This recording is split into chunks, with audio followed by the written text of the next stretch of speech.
There you go. Hey everybody, how's it going? This is Matt with Angry American Dads, and I am joined today remotely by the other great Angry American Dad, the big man Gaetano. How's it going, brother? What's going on, Matt? It's going good. Always good to see you. Hell yeah, dude. Um, I figured today we could dive into this. I know you and I have been talking about it a lot. Is um, delve into crime a little bit, but delve into the whole. Let's really kick the hornet's nest here. Let's dive into a little bit of gun control, violent crime, and everything that ties into it. And that's going to be a big one. Is going to be a little bit of mental health in there too.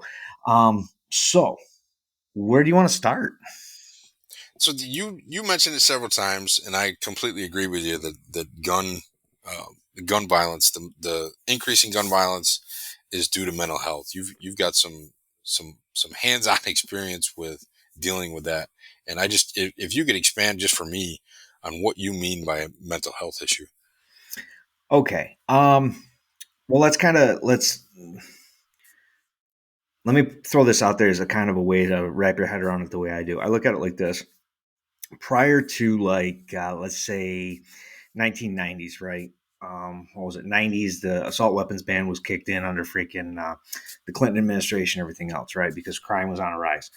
Well, prior to this, if you go back, you look at 80s, 70s, 60s, 50s, so on and so forth, there were guns in just about every American household out there, massive amounts of them. Every household had at least two or three. And it's not like we had safes. It's not like we had dedicated rooms for them. It's not like anything like that. They were kept in closets. And kids knew better than to go in and take them. Kids knew better than to go in and grab them, right? So keep that in mind as you think about this. And now you look at it today, and now there's all this issue going on with everything else. But we have massive numbers of people that are on medication for all kinds of mental health issues, depressions, bipolar, schizophrenia, freaking ADHD, all this other different stuff that's flying around, and all these different meds for physical ailments. Okay, you have a bad back, you have a bad leg, bad knee, whatever. And what do? They prescribe you something like your heavy duty painkillers, your Percocets, your opioids, everything else. This affects your mental health. And why do we have people going in and going after the weakest amongst us? Why do we have the school shootings that we've been having? Why are we having people attack mass gatherings when people have their guard down and everything else? Why is this happening? You don't get a sane person that's going to sit there and say, "Hey, today's a good idea for me to go shoot up a bunch of people." It's not that. In my limited experience, the one thing I've noticed every time we deal with someone that's doing this, they almost all have some sort of suicidal ideation. They have this desire, they don't want to be around anymore. They're so depressed, they can't get out of whatever swamp they're in and what the deal is. And they've been prescribed everything under the sun for medication, but it's not. And the question I keep asking is, why is this happening now? And it's the issue we're running into is mental health calls amongst law enforcement have gone up considerably. I mean, I've only been doing this for 18 years, and from when I started to now, from what I just see at my local area, the number of mental health calls have gone up exponentially. Gotcha. So we're looking at this, and the thing is every violent call we end up going to, you look at the people involved, and there's always some sort of mental health issue. And then you take and you throw in things like drugs and alcohol, and it just blows it out of the water. Sure. The moment that happens, you're adding fuel to the fire. So basically, we're talking about individuals who are in mental anguish. Oh, very much so. In some form or another, who have reached out to whoever they can reach out to, and right now, they're reaching out to public health officials or prescription drug. Everybody's pointing to drugs. Yeah. And that's not working. The numbers No. are going up. People are feeling more isolated and feeling more isolated and alone. Very And much so. without an outlet, so I guess I'm seeing a couple of things here. So first you have the mental anguish. You have nothing but medication to take care of it, and then when that doesn't work, there's no outlet um, to get rid of that to get rid of that pain or channel that energy. And 100%. and people are getting a hold of guns, and they're for lack of a better term, they're sharing their pain with anybody they can reach out and touch with. Is that Yeah, pretty much. am I It's describing that? Yeah. we have. I think there's a lot of contributing factors. Um, you look at, let's take the extreme end of mental health for a second. If you're dealing with people that are schizophrenic, sociopathic, psychopathic, freaking extreme cases of bipolar, if you're dealing with stuff like that, if you look at it up until, well, the 80s and even into the 90s, there were still housing facilities. There was still um, facilities where people would stay and were kept when they had these extreme mental breakdowns and everything else for extended periods of time. They would live in facilities. They were government run, most of them, and since then the government tried to weed them out and shut them down. Well, the problem is where do these people go? Well, they say, okay, well, they can function fine with medication. Okay, that's great and dandy, but they feel, you'll watch these people, and I know for a fact because I've dealt with dozens of them, that they'll take it and they feel fine. They say, well, I don't need to take it anymore. Yep. So they stop taking it, and then all of a sudden now we're having an issue. And they have a mental breakdown. And again, drugs and alcohol make it even worse. But you'll take somebody like that was functioning fine. They have no criminal record prior to this. They end up with their hands on a firearm. And what ends up happening is, and here's the thing, I'm going to add a little caveat to that. It doesn't necessarily mean it's got to be a firearm. I've dealt with them when they've had knives. I've dealt with them when they've been in a vehicle and tried to run people over. Any implement that they can use for sure. Yeah, it doesn't matter. If they can cause harm with it, they will. So, and the problem is they are not in the right mind. I'm not saying that what they're doing is it's not right by any means, but it's they have, for lack of a better term, more of a justification than some people because they are literally not in their right mind. They're not functioning correctly, and they don't know it. So, what they used to have for a safe harbor, a facility to be in, someone to watch over them, keep them on their meds, keep all this stuff, get them to function as a normal human being, they don't have that. And they can't afford in-home nurses. They can't afford the other stuff that goes along with it. So we're picking them up and taking them to the hospital after we fight with them and everything else to get them into a vehicle. And everybody's all upset because we put them in handcuffs. But you can't do anything otherwise. Sure. And as much as people wish we could, we can't. We're not mental health providers. We never will be. We can't be trained enough. No, Um, they're asking you guys to do too many things. oh, 100%. You can't be a mental health professional and law enforcement at the same time. I mean, that's you the switching that would go on.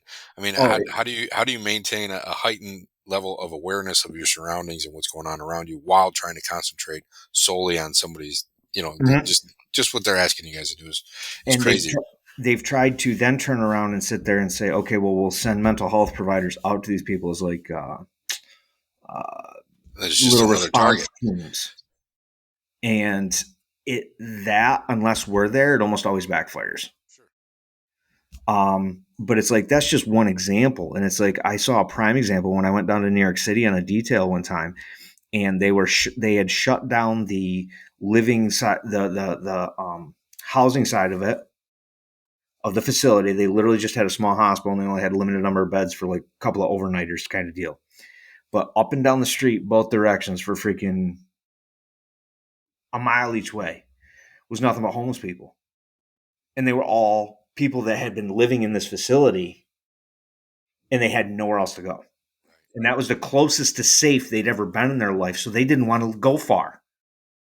They would put them in housing in different parts of the city. They'd leave the housing and come over there. Wow. Gotcha. So even in an altered state of mind, they're like, that's the closest to safe I've ever been. And that's where I want to be. But to medicate themselves, what they would do is resort to illegal drugs and alcohol. And it was a mess. It's a mess. I mean, the thing is people don't want to, in those extreme cases, people don't want to understand that to control something like that and to take care of it, you can't treat people the same way that they would treat you or me. or our loved ones or something like that. I've seen families struggle with people with extreme cases of that stuff and the mental toll that it takes on the family. Right. And it's horrible. They're not set up as a family to deal with it. And back in the 70s and 80s, those facilities were the only saving grace that there was. Right. But And that's I just know. an extreme case there. Yeah, and like you said, we've got extreme cases where a person has a diagnosed mental health disorder, is getting treated. The treatment areas, while safe, have been taken away, so they've been forced to self medicate. But I think if when I'm looking at the stats, especially from the CDC on suicides, and I'm seeing the skyrocketing suicides rate, and I'll put, Mhm. for anybody listening, I'll put all the links of the items in the show notes, because one thing Matt and I don't want to do is just randomly talk about things without actually looking it up, because we can all be surprised by facts for sure. Mhm. you know 100%. um, so we've got the extreme cases for sure. What I'm seeing and what I'm inferring from the data that I'm looking at is that we also have cases of, I guess, without a better term, despair, right? So despair Mhm. of mostly men, and it looks like between 45 and 64. Um, the suicide rates for that particular group, and I'm not getting into demographics of white, black, Indian, whatever. I'm just saying men. But it seems like even that is something that isn't a medical issue. It hasn't been diagnosed as a mental health issue, even though it is. And I think Mhm. part of why you and I started this venture here is just to let you know say more of this stuff. I think if we get more men like ourselves saying, the quiet part out loud, that we've been um, demoralized and degraded, down to our core. That Mhm. I think some of our brothers are out there um, choosing to end everything um, Fighting through it. versus fighting through it, or even looking for help, or even knowing where to look help. I know there's been some times in my life, some dark times, where I had no idea. If Mhm. I does anybody else have these thoughts? Is there anybody out there? And I turn to family, I turn to friends, and not even overtly talk about the thoughts that were in my head. But one thing I had, and you and I have talked about before, is to discern the actual thoughts in my head before I actually take action on any of those thoughts. And I thought Mhm. it was obvious to a lot of people that just because, and I'm might be getting off on a tangent here, just because there's a thoughts in my head doesn't mean I need to keep thinking it. Right. Mhm. And Um, that also falls into, it's like, what is perceived pain and what is real pain. right. Right. Yeah. So Anxiety versus fear as well. yeah, exactly. And I, this is one of those deals where it's like, I right now, when you're talking about this, I'm really gonna freaking, I'm sorry. This is an issue starting in school. This is an issue with the feminazi movement, and this is an issue with the destruction of the family. Those three things right now contribute, I think, the absolute most to what you're talking about. Yeah. And Um, I would add the removal of God. yeah, 100%, Yep. yeah, For 100%, sure. and that especially falls into the family. Absolutely.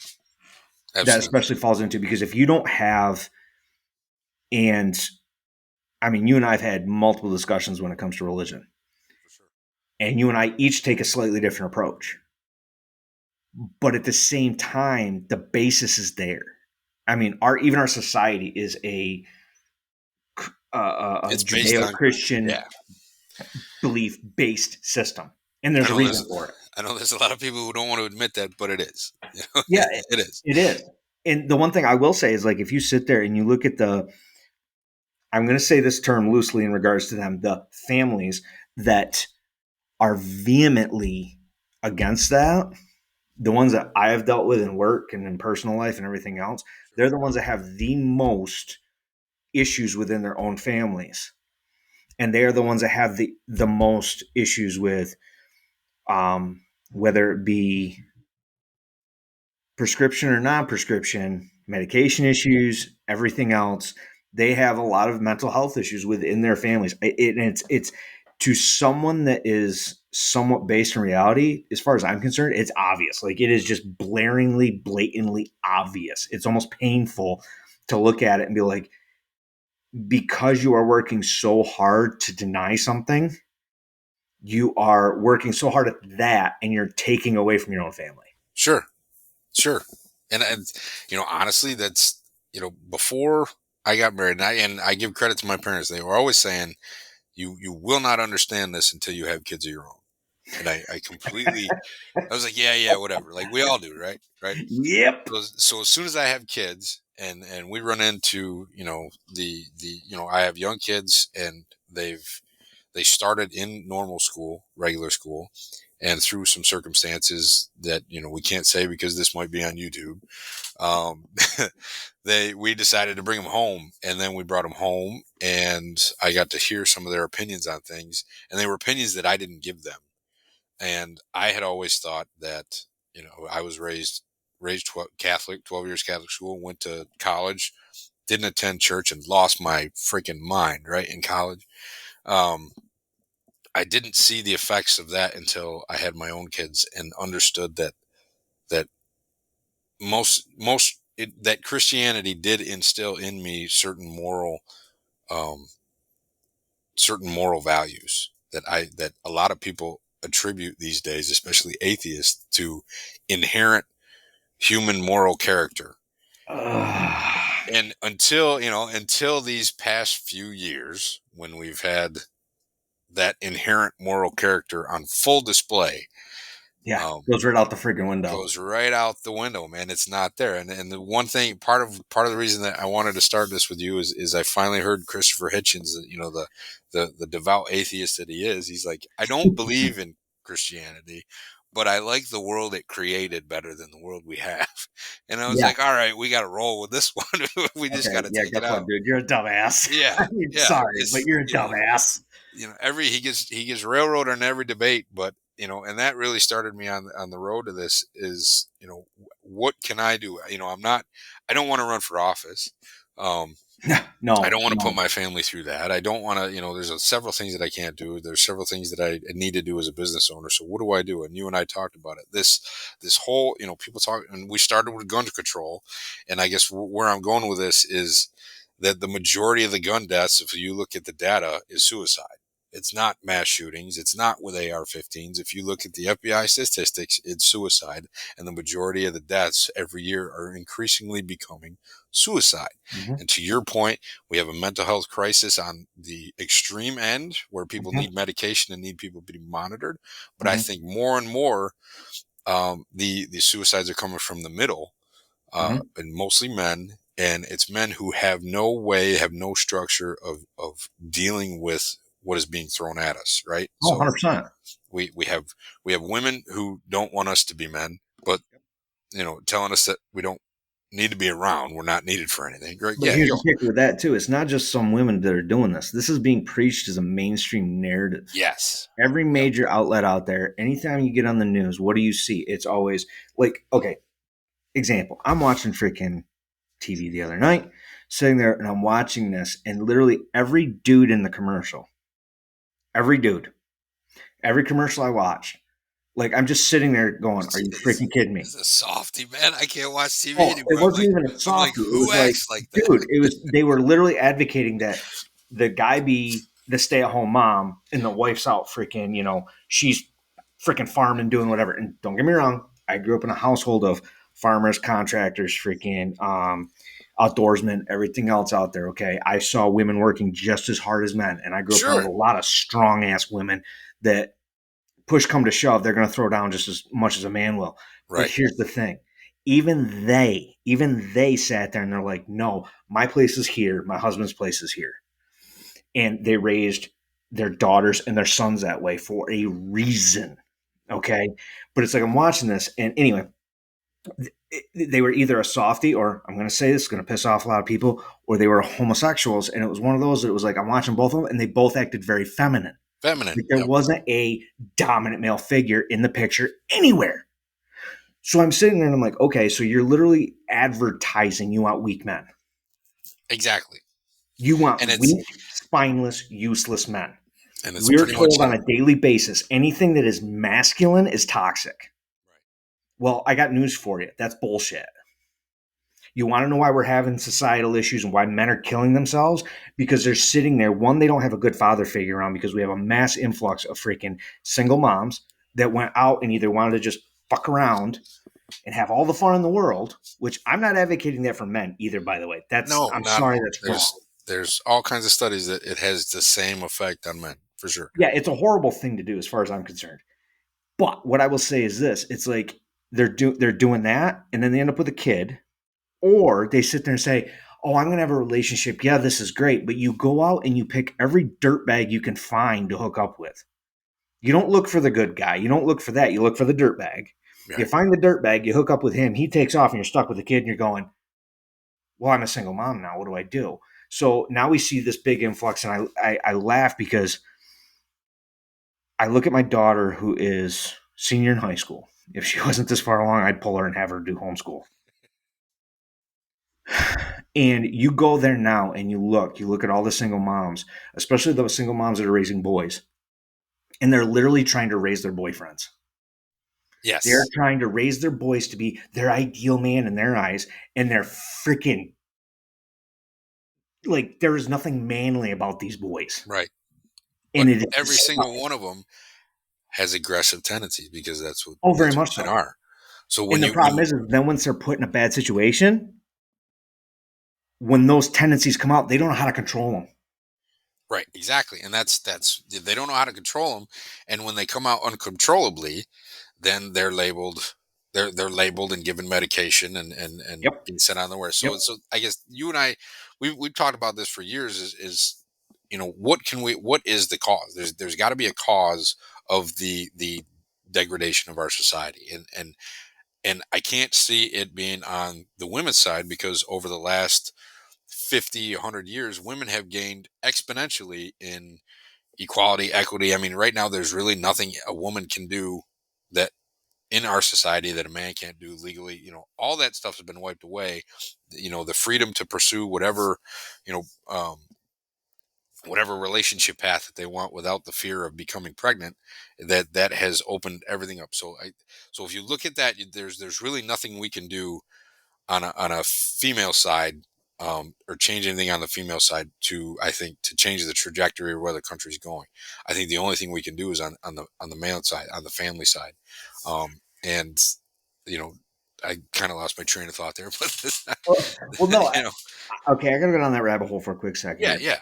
To a certain extent, I agree with you, but to another extent, I'm going to disagree because saying that there's nothing on the female side or the woman side that we can do. I think is a little bit of a stretch because the problem is they have a lot of choices that they can make that are going to dictate if they are looking to hook up with a dude, if they're looking for a relationship, whatever. There's Oh, a lot of absolutely. choices they can make that are going to dictate the kind of man that they do. Then, if they're raising children, there's a lot of choices they can make that are going to dictate how their sons are brought up. And here's the thing: it's because I look at it like this, and I wasn't the only one. I know a lot of colleagues, friends, other people I know that have done this. My father, first half of my life, worked his ass off. I saw him like one day a week. He was killing himself to stay ahead, and I was around my mother all the time. But the moment I stepped out of line, it was dealt with, done. It wasn't wait till your dad Oh, got for home. sure. It was done with. But here's the thing: she expected me to fill a certain role, even as a young boy, and it was like, this is what you're required to do. These are the things you're required to do. And then it turned into, after a while, it turned into. I can't tell you exactly when, but I remember one day being a young boy. And I remember sitting there, and both my mother and father both looked at what I did, and they were like, "You did a good job, blah blah. You turned into a young man." And I remember after that, it was like I had something to prove after that point, and I said, "I need to live up to this standard." Sure. And as much as I hated getting told when I was a little kid sitting in church that, okay, sit still. Yes, you want to go run around and be a jackass with your friends and do all this other Right. stuff, but you have to sit still. You have to exercise patience. You have to freaking learn to control yourself. Self You know, control. Yep. exactly. My mother didn't allow that stuff to happen. She didn't raise me to be a baby or be a little bitch, but it was one of those that When I started to get angry and I wanted to freaking throw down with somebody, doesn't work that way. Right. Not the right time, not the right place, not the right actions. It was, she understood that even though my father wasn't there, she's like, she understood that it's like boys are There's a wired set of differently standards. Yep. and they're going to act differently than girls are. So she was smart enough to know this stuff, and that's how she did everything. So it's like later when my father was around a lot more, now I had both of them and it was freaking perfect. Right. Now, don't get me wrong. I understand I'm extremely lucky, especially by today's standards. Absolutely. But it's one of those that today, boys are not allowed to be boys from the time they can walk. They go into freaking kindergarten and they're, it's, well, no, we got to put them on something because they just want to run and play all the time. They don't want to sit still. Right. We Yeah. got to be on Yeah. medication. That's they've got ADHD Or because if they they're won't sitting sit there and the in little there boy and pay wants to attention. Yeah. freaking, he's sitting there with his sisters or whatever else, and he picks up a Barbie and he's playing with a Barbie. Okay, do you want to wear girls' clothes? No, no, no, no, no, No, no, it's no, not the way no. it goes. Stop. Listen, because he plays with toys, big whoopty shit. But still, with that going along, there needs to be some guidance, and there's none. Yeah. And it is literally just to the point that this is being done literally in direct violation to everything Judeo-Christian based, everything based on our past history as a country and as a people. And and everybody tries to draw correlations and say, oh, there's in this tribe you could do whatever, in this tribe you could do whatever. No, you look at history throughout the ages, over the centuries, men and women have had distinct roles, and they've Everybody's always got a been role. based Yeah. on the characteristics of each. Right. Yeah. They both bring something to the table. Yeah, and it's like And that's why it's like marriage is one of the. It's like that is. I'm probably going to say the wrong word, but I don't want to say it's like the antithesis of it because you are literally taking two complete opposites. You're putting them together. It is to one of make a the whole. hardest things to do, Yeah. but when you work your ass off at it and you put the other one above what you're doing, in my case, I put my wife's wants and needs above mine, Yeah. and she's doing the same thing for me. You create something that is just phenomenal. Yeah, and it takes work, and it's so. I mean, you're right. There are some things that we could do. What I meant by saying that we can't do anything from the feminist side, I'm talking about you and me are going to go out and make women do anything.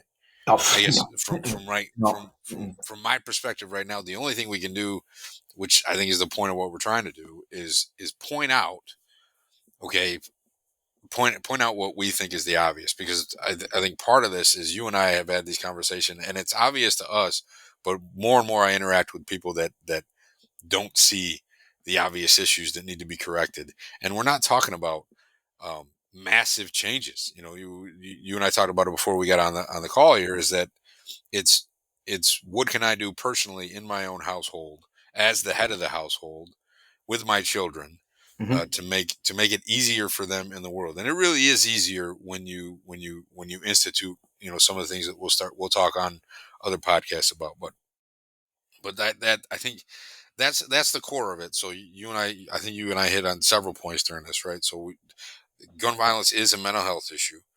That mental health issue has a broad spectrum of effects. So you've got the major health issues that need medication and people to monitor that medication, Mhm. and then you've got a growing middle. I'll call it middle ground of mostly men being marginalized and feminized and being told that they can't actually be men. And we're Mhm. not talking about the macho bravado going around like Andrew Tate. I'm not talking about No, Andrew Tate. I think that he's an that's idiot. that's in a far extreme as Yeah. far as I'm concerned. And I think that's the Andrew Tate is the definition of what most people think as toxic masculinity. Mhm. I think But him being out there is great because I can point at him and say, yeah, that's not us. yeah, it's a little much. Yeah. But the thing is this is the problem that happens with this kind of stuff is like once you get to a certain extreme on one side, when that pendulum swings, you get to the other extreme Oh on the yeah. other side. And Yeah. he's approaching, I'm not going to say he's the most extreme, but No. he's approaching that extreme on the other side from your feminazi side. And it's But he's manipulating the young men and individuals that we're talking about who our haven't fun had a standard set. because they don't know where else to go. They Right. can't look around them and see something. And what they The thing is, you have to take a step back, and the problem is everybody gets so wrapped up in their emotions, they have a hard time stepping back and saying, "This is a situation." Oh, Okay, for sure. Yeah. and if they could do that for just a day or two and look around, like for instance, if I was this kid and I'm looking around and I've seen people do this, so I know it's possible. And for instance, you have some violent tendencies, whatever. Go to a gym that teaches boxing, that teaches Yep. MMA, that teaches Absolutely. Muay Thai, that teaches freaking jits, anything along those lines. Because you and I both know we've done this kind of stuff long enough to know that this is something where, yes, you are learning to be skilled in violence, but with that, you are learning control. Right. And You are that's learning discipline. You can't have one without the other. and And if you and you I have do, that's where we get the whole toxic side of things. exactly. And you and I have seen it, right? So Mm-hmm. we've been in jits, we've been in different arts, and we've seen it that the most dangerous men that we've trained with, people that have killed other people with Mm-hmm. their art, are some of the nicest guys and slowest to anger that you'll ever meet. And they I mean, don't want to use it. They they do. don't. They that is not. They're not like, oh, look at what I did. I was just no. Mm-mm. No, no. That They there's will, and only in certain circles will they bring it up. sure, sure. And then Yep. it's only as like a teaching thing. It's like, listen, guys, Here's this what is could what happen. happened. Yeah, yeah, absolutely. So, but it's the same as like we started this with firearms. It's the same thing.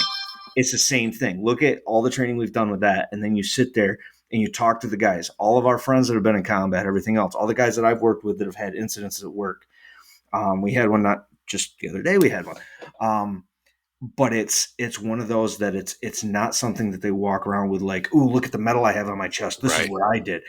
No, they're just thankful that they trained and they had the discipline and the forethought and the freaking situational awareness to know, okay, I want to live through this and this is what I got to do. That, Absolutely. And without that training of how to keep composure under pressure, even when you're in a really crappy situation, right? Um, you lose. So I guess the example of that is we've seen guys come into the gym who want to be hotheads and just want to train so that they can get to MMA, right? mm-hmm, So when you start beating on somebody, even with a little bit of skill, if someone has a little bit of skill, comes into a gym, wants to be the meathead, be the king of the hill, and you start beating them, right? Not not like physically beating, but beating them at the mind game, and they mm-hmm, start getting angry. And the angrier they get, the stiffer they get, the easier it is to beat them. Which when I'll bring that back to a point where if we don't teach kids to control that anger under in certain circumstances, then that anger blows up, and that it right now we're seeing it blow up. We've talked about the suicide, but now we're seeing it blow up into more bullying, and that bullying, turns into being bullied, turns into wanting to share that inner pain with everybody in yep, reach and give them access to a gun, and you've got a mass mm-hmm, shooting. So it mm-hmm, again, we've we'll start. I'm going to start calling it the four pillars of how our society's effed up right now, yeah, and it's we don't have strong fathers, we don't have a strong family unit, um, and we don't have and an outlet to learn to have kids and especially boys learn to control themselves and know that they can be aggressive, but it's taken into search in such certain situations, and I think taking God out of it is a major 100%, issue for sure. 100%. You get Um, rid of those things, everything goes to shit. and we're living in the proof, like we're in the lab right now, right? So we've instituted the experiment and it is failing marvelously. Oh, Um, 100%. So yeah, I mean, I think we hit what we think is the causes. So now we got to look at solutions. What do I think is a solution? What do you think as a solution we can do at home? You mentioned it before we got on the phone that it starts at home. So if what I'd like to do with this section is just if there's anybody listening, for somehow they found us on the net, which probably isn't very likely right now, but somehow they found us.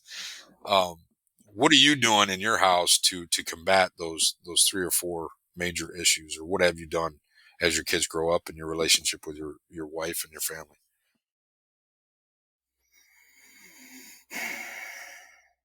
Or what have you tried and didn't work too well?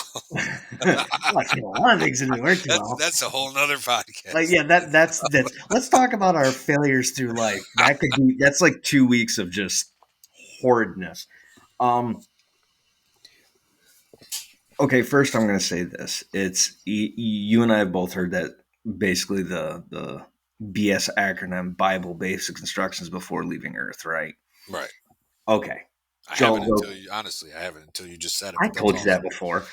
Yeah, but yeah, we were busy. Anyway, but it's one of those that okay. Long story short, let's take for just that. Well,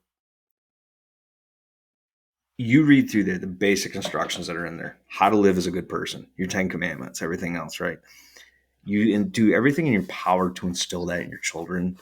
Um, you, the one thing I would say that as much as I hated it growing up, going back to hey, you'll understand this when you have Yeah, kids. right. God, I hated the standards. I hated the boundaries. I hated the standards. I hated the rules. And I think that's part of being a boy. I think it's part of how we're wired. As you grow into a man, it's you look at who really challenges things. Most of the time, it's boys. Um, so it's one of those that I noticed it too with the difference between my son and my daughter. Um, she challenges things, but in different ways. With him, it's always much more overt.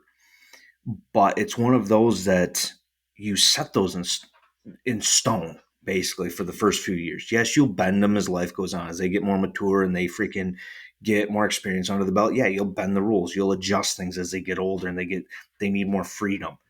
But one thing you never do is you never sit there and say, okay, here's a mile of rope, go hang yourself. Right. You do things in increments as they grow. But honestly, one of the things that it didn't dawn on me until just a little while ago, and it was I'm going to say a very happy coincidence, was the fact that it's like my wife and I have fought through a lot of different things, and I think every marriage has their battles. But it's the one thing was we worked very hard at putting the other. I worked hard at putting her above me. She worked hard at putting me above her.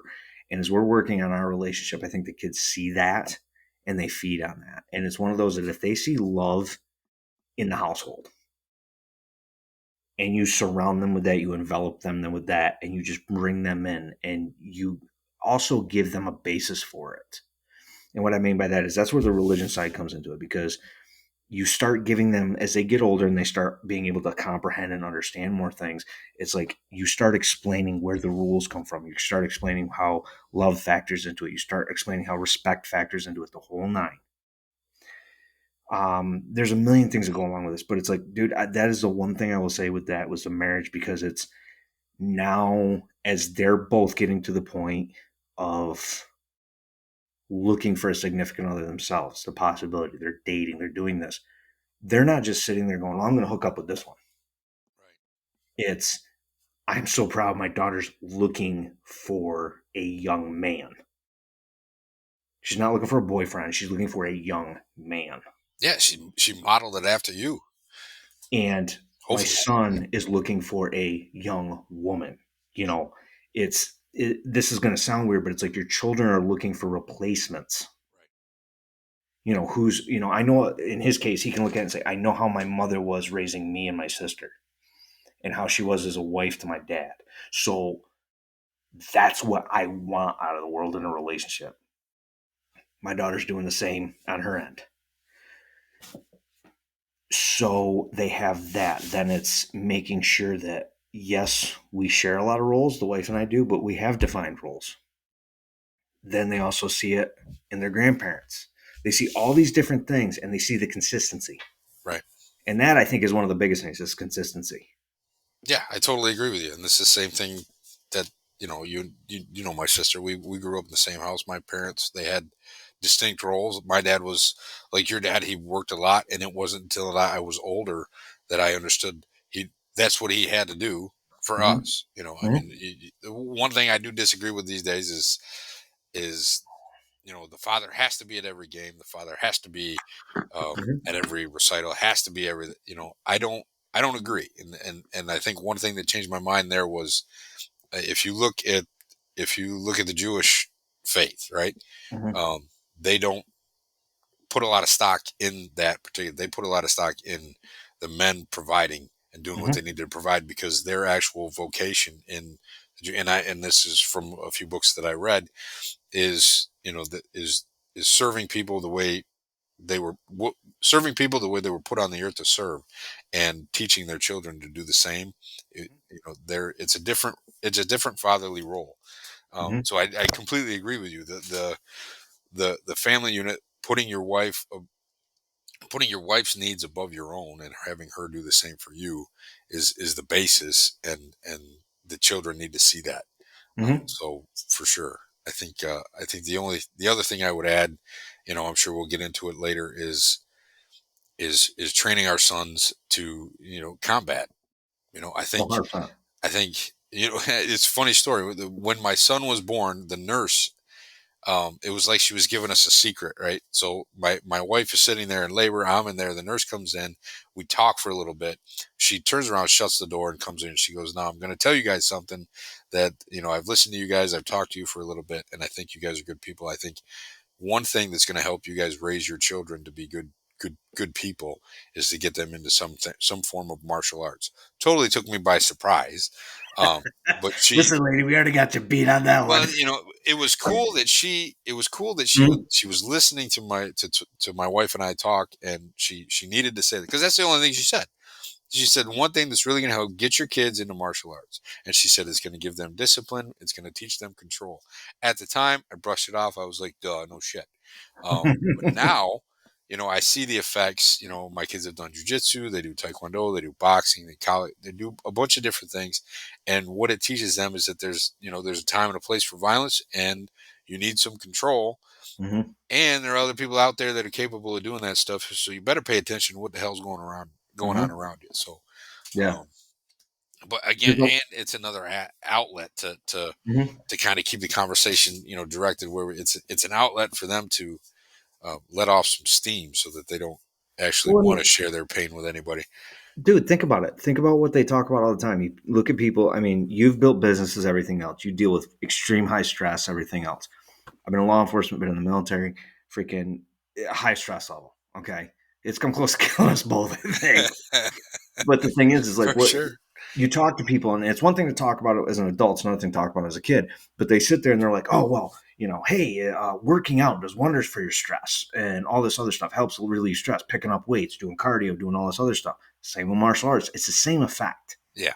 And the thing is, if you are doing that with your kids, like you're saying, it being an outlet, that's huge. You're frustrated, whatever. Go take it out on the mats. Yeah. Go Exactly. take it Well, out on the heavy bag. I've got several messages from your wife telling me that we need to go to the gym and we need to beat Yeah, on there was one of those. She's like, you need to kick his ass. said, "Will you get him out of the house and hit him?" You know, Yep, yep. yeah. And yes, ladies and gentlemen, he did kick the crap out of me at least No, once or twice, we've if done not it to multiple each other times. for sure. We've done it to each other. But it's But the it's same, and I think it's more than working out though. Honestly, I mean, when I go to and roll, it's very cathartic. It's very cathartic to and people think we're nuts, but fighting for your life figuratively yeah. will focus you because Hmm. I've done it. I use jujitsu for that all the time. If my brain is going 50 different ways, I'll just go to jujitsu and I Hmm. come out focused because it's very difficult to have many thoughts while somebody's trying to choke you out. Yeah, So 100%. focus. Or, punch in the face or Yeah, whatever. It's just like, punch in the hey, okay. face, trying to get hit. It focuses because I've got another friend that so I asked, their son is a stocky dude. He'd be great at wrestling, and I asked whether he was doing any of that, and they said no, we don't want him to become violent. And I just it's just a lack of understanding with most people. Watching violence on TV, participating in violence in jiu-jitsu, it's not the same. No, not even It's close. the bottled up aggression with no outlet and no standards set, like you were saying, Hmm. that I think is causing what we're causing. And then you take that into an older man, and what you get is suicide. So Oh, I 100%. think They think they're running out of options. They don't think that there's any help, and for it's sure, and because the problem is at that point the emotion has just taken over the ability to think rationally. right? And when you do that, it's it's extremely sad. It really is because there is a lot out there, and it's not a medication. It's not talking to a doctor, and honestly, it's not talking to a therapist. I don't give a shit. Now, Sure, I'm not an expert in this. I'm not a medical professional, but it's funny because I sit there and I go, I agree with you 100%. It's like the number of times we've been rolling or we've done whatever, and I remember more than once that we would sit there and let's say we were doing kind of a round robin deal, and I remember more than once we would get rolling, and you and I would both be freaking wiped out. done, spent. And now we're rolling. We're trying to just get through the last couple rolls, but we're almost having a conversation while we're doing it. Sure, And when you're all said and done, you walk out of there, and it's like the whole. I remember multiple times the drive home, and it's like the only time in a month that my brain has been empty. just clear, just Yeah, clear. Like it's all gone. Oh yeah, and it's like that's the thing, and it's like these guys have never done this. They've never looked around. They've never done this, and it's like you go there. Yeah, the first couple times it's going to take a little bit, and it's a lot because you're like holy shit. But at the same time, it forces your brain to dump everything yeah. and just it focus like you were saying at least on one thing. And if you do that, it's one step.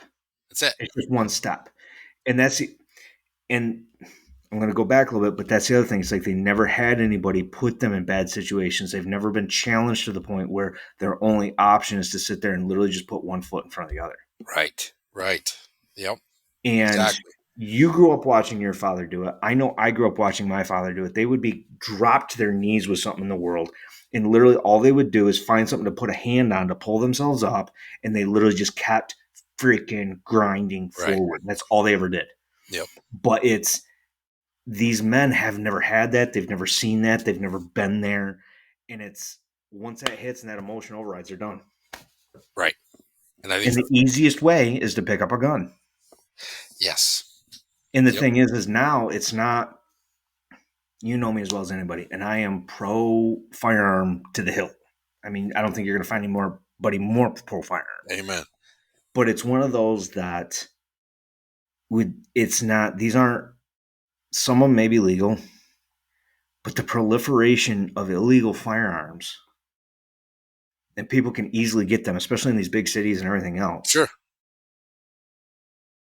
And that is honestly being done because we've destroyed the criminal justice system. Right. Yep. So now you've just exacerbated it even more. And now you Yes. have it's just, and then now we got governments talking about assisted suicide and everything else. And it's like, this is just a bad situation we're walking into. Absolutely. Absolutely. Canada's policies on assisted suicide. It flabbergasts me. It flabbergasts me. It's like the government saying we understand you have a really bleak situation, and you may have a way out of it, but you can't afford it. So you might as well take the easy way out of it and just end it. My Well, goodness, my goodness. yeah, I You think it's can't even horrible. And I mean, but the thing is, they're talking about it here in various places, for sure. and it's disgusting. Yeah, Um, and a lot of it's artificial. Artificial. 100%. They're you read about Canada and it's you can end your life and basically take care of your medical bills. You Mhm. know, Yeah. I'm just going to end my life because the medical bills, and that you and I have talked about this before, and I know we'll do it on another podcast, but a lot of those medical issues don't have to be solved by medication Oh, 100%. at all. So, There's too many times where that's just a convenient answer. for sure. And I mean, we've seen it within our own families. We've seen it family Absolutely. members. We've seen it with our friends. And I mean, look at what changing doctors did for us. You ain't kidding. And We're going to have it's to see if huge. Dr. Tim wants to get on one of these podcasts I here. already talked to him about it. He'll come on. Did you? Yep, Oh, that's awesome. That'd he'll be come on. awesome. That'd be awesome. I think Cool. it'd be good shit. But no, dude, on the basic level, everything to fix this is basic stuff. It doesn't mean it's going to be easy. No, not at I all. know it sure as hell wasn't easy growing up, as in like my parents. I know they had their hands full with me. For sure. And I know I've had my hands full with my kids, Yeah. but It's totally worth it though. yeah, anything worth doing is hard. Anything we're doing, it's hard. Being a family and a father to me is totally worth it. But now we're shouldering the trajectory change of society right now. If you and I, the reason I finally wanted to sit down and do this because I can't sit and watch anymore. I got to do something. So Yeah, if and we can give out what we're giving right now, and anybody hears it and makes even the smallest change, I think if we get enough of us out there, we'll change the trajectory for sure of the nation. I think it's possible. And it's like on the little shorts and stuff that I've thrown out there and everything else, it's like I always end it with, "Hey, you're not alone." Right. And that's it. That's so many people think that they are. And I know I've talked to a lot of fathers, dads that are some married, some single, whatever. And it's like they all feel like they're alone because literally you can't, like I just said a little bit ago, you can't turn on TV, you can't turn on the radio unless you're listening to a podcast only. You can't freaking whatever. And it's just, you're getting shot at all the time by men are bad, men are bad, men are Yep. bad. Everything's our fault. Yep. And you're toxic, you're this, you're that. If men were gone, the world would be better. It's like, really? Are you freaking kidding me? Right. If it wasn't for men standing up, we wouldn't have all the rights for women that they do. If it wasn't for men standing up multiple times, we'd still have slavery. If it wasn't for men standing up, we wouldn't have the society prior to everything going woke that we do. I don't understand. And that's the other part of it too, is people will sit there and it's like you look around and we are successfully destroying history so we can ignore it and repeat it again. Yes. Yes. And it's Yes. like anytime you try to do this to a society, right now we're talking about the degradation of our society, the destruction of the man. Ancient Greece, ancient Yeah. Rome, It's all happened before, um, people. You can see the Phoenicians. roadmap. I think Yeah. Ottoman Empire. I'm pretty sure the Ottoman Empire falls in there too. If you were to look at that, I mean, come on, Yeah. it's It's been done already. you destroy strong men, you take the masculinity out of everything, the society goes to shit. Yep. I think you hit it on the head there, brother. I think we want to let everybody know that if you can hear us, you're not alone, and we're just going to share over the next few episodes just what we've done in our lives, what we messed up in our lives, and hopefully it helps. So as far as I'm good, I think we're good on that one, brother. Yeah, I'm good with it, man. I really appreciate it, and I know you just said it, but I'm going to say it again for every dad out there, for every father out there, looking at your children, thinking about it. Looking if you're married and you're looking at your significant other, and you're like, "Hey, this world is too much." You are not alone. There's way more of us out there than you think. We're quiet. We're too busy working. I got it. But guess what? Keep driving. Keep going. We got this. It's One way worth or it. another, we got this. All right, man. I'm good. All right, brother.